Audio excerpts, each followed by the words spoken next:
This mini lesson is about exploding a few important moments within your writing. When we read books or stories, we notice that not every single part of the story is told in great detail. Writers like Jerry Watts carefully choose which moments are most important in their stories.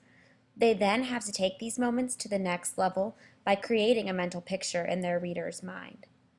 The way that we do this is through writing. Let's take a look at how Jerry Watts does this. The excerpt that I chose is from the beginning of the book, Kizzy Ann Stamps. This is the first time that we've seen the main character, Kizzy, get a switch from her teacher. I chose this part of the book because this specific action, switching, helps the reader see that this book is historical fiction. The author of the book, Jerry Watts, probably thought that this was an important moment to explode and to tell in great detail. Let's take a look at what she wrote. That led to my final switching of the year. Mrs. Warren told me to rewrite my paper about a person, but I stuck to my guns and turned the same paper in again. So on the last day of school, when Mrs. Warren told us that we were all going to read our last assignment for the class, she made it clear I wouldn't be reading. Now I'm going to stop there because Jerry Watts could have stopped right here. She could have just not even gone any further and gave any dialogue. She could have just stopped right there and that would have been the end of it. But I think that she thought that this was important for us to hear and to see why this part of the book was so important. We shall all read the delightful pieces on the person we admire most. All that is, except for Kizzy Ann. Now, my dear, there is no sense looking askance. You knew I wanted you to rewrite it, but you remained stubborn. In this part, Jerry Watts decided to use dialogue, or when someone is speaking, to show us exactly what the teacher, Mrs. Warren, was thinking. As the chapter keeps going, Kizzy thinks to herself, I couldn't help it. The words just popped out of me when she called me stubborn. I think that it's really nice that Jerry Watts decided to write what Kizzy was thinking before she had her say, that's not fair, I said. I wrote exactly what I felt, and that should count for something. It's the truth, and I shouldn't have to change the truth. So let's go ahead and highlight this dialogue in yellow to show the difference between what Kizzy's thinking in green versus what she is saying in yellow. It's important to introduce our dialogue with maybe some internal thoughts to really help the reader understand what's going on. Now this next part does a really nice job describing the setting and what's going on, not only between just Mrs. Warren and Kizzy, but the rest of the class. The reader feels like he or she is actually in the classroom. Let's see how it's done.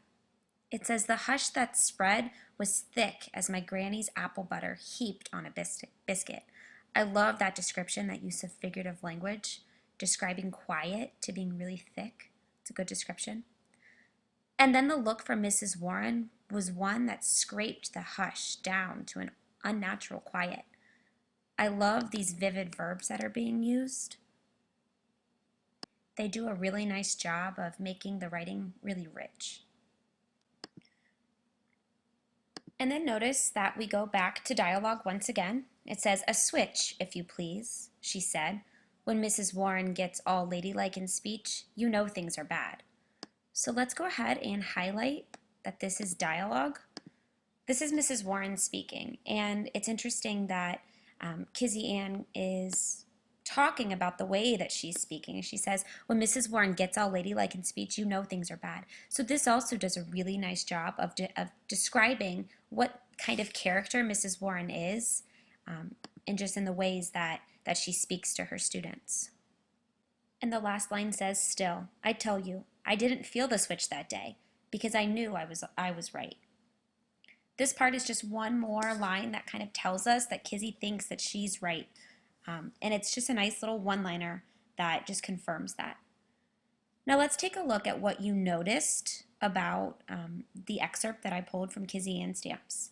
The two things that I really want for you to pay attention to are the dialogue and the internal dialogue. And dialogue is when characters are speaking to one another.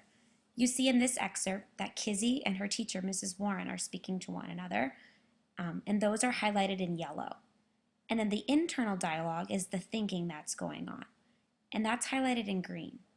Now, something that I want for you to do is I want for you to notice that the yellow and the green are spread out throughout this piece. It's not all in one area. Now it's your turn. I want for you to go ahead and try to see if you can do some of these things that we pointed out in this excerpt. I want for you to go ahead and try to find a part in your writing where you can really explode the moment like you saw in this excerpt. The first thing that I'll have you do is go to your piece and underline the most important part of the story, the part that you would consider the climax. Once you've highlighted that part, I want for you to try to use a combination of dialogue and internal dialogue to emphasize the climax, just like we saw in this excerpt. Now remember, you might have to do some explaining to kind of set up the scene. That was done right in the beginning of this piece as well. You might have to explain what's happening, give the readers some background information before you start your dialogue. Okay, it looks like you're ready to go. Go ahead and give it a try and let me know if you have any questions. Good luck!